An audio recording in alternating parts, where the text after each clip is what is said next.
Hello guys, welcome to my mini vlog. आजची सकाळ तर खूप लेट झाली आहे बरं का, कारण की रात्रभर आमचं कुत्रं एवढं भुकत होतं ना की कसलीच झोप लागली नाही. त्यानंतर आईसाहेबांनी गरमागरम चहा तर ठेवला होता. रूममध्ये रात्रभर जरी गुडनाईट चालू असलं ना तरी या मच्छरांनी माझ्या पायाची हालत एवढी बेकार केली ना, तुम्ही बघू शकता. आता या मच्छरांवर काय उपाय आहे तुम्हीच मला कमेंट करून सांगा. तोपर्यंत आजीबाईंनी ताज्या ताज्या रानातल्या भाज्या तर आणून ठेवल्या होत्या. मस्तपैकी भेंडी, कोथिंबीर, मेथीची भाजी, घेवड्याची शेंग. आणि ह्या सीझनमध्ये तर घेवड्याच्या शेंगा भरपूर येतात, तुम्हाला तर माहितीच असेल. आणि आज सगळ्यात इम्पॉर्टंट म्हणजे आजीबाईचा असतो गुरुवार. उपवास असल्यामुळे मला आईसाहेबांनी बसवलं होतं बटाटे चिरायला.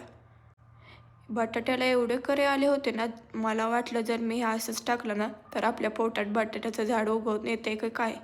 त्याचं माझं आणि आईसाहेबांचं डिस्कशन चालू होतं, पण आईसाहेब म्हणत होत्या पागल झाली की काय, शिजल्यावर कसं बटाट्याचं झाड उगवून येईल बरं पोटात. त्यातून पण आईसाहेबांचं चालू होतं बारीक कट कर म्हणून. आणि एवढा मोठा पसारा घरातनं सगळा पडला होता, आता ते आम्हाला आवरायचं होतं. स्वयंपाक म्हणलं की पसारा तर होतोच. तोपर्यंत आईसाहेबांनी घेवड्याची शेंग आणि हरभऱ्याची भाजी मस्तपैकी तयार करून ठेवली होती. आणि सोबत भेंडी पण अजून बाकी होती. आज आईसाहेब भरली भेंडी करणार होत्या.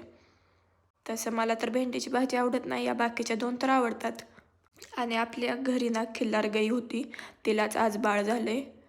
हे खोंड आहे आणि पांढरं शुभ्रने एवढं भारी दिसत होतं ना, मोठं झालंय. या गायीच्या पोटात 33 कोटी देव असतात असं मानलं जातं. फर्स्ट टाईम आजीबाई त्याची धार काढत होत्या. दुपारनं थोडीशी भूक लागली होती आणि जेवण पण काय करू वाटत नव्हतं, म्हणून मस्तपैकी भेळ बनवली. तशी तर मला ओली भेळ बनवता येत नाही, सुकीच बनवता येते.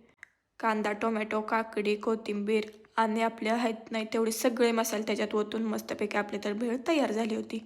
हे मांजर मला त्यातून म्हणत होतं मला थोडीशी दे, मला थोडीशी दे. मग काय, त्याला पण थोडीशी देऊन टाकली.